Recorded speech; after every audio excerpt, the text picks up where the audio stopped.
What differentiates your method of cranial treatment?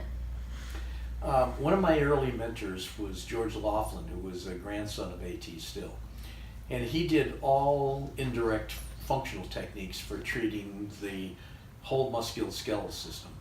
But he also applied those principles in cranial and directed a lot of his cranial treatment in the traditional way that the Cranial Academy teaches. But he also addressed a lot of sutural dysfunctions using an indirect approach.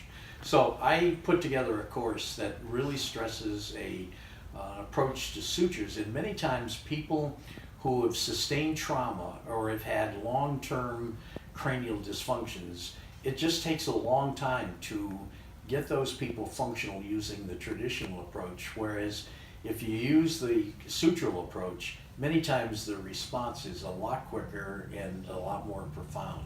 So it's basically more focused on the sutures than on the traditional cranial approach.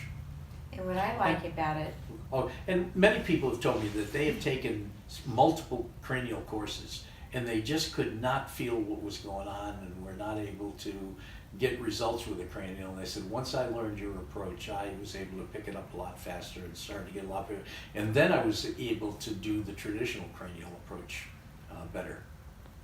and that has to do with Ed's blending and how he teaches you to blend down to the bone, blend into the tissues, not push the tissues, don't allow the tissues to push back, but put in the exact amount of pressure that is needed to understand what's going on in the system and to get the correct releases.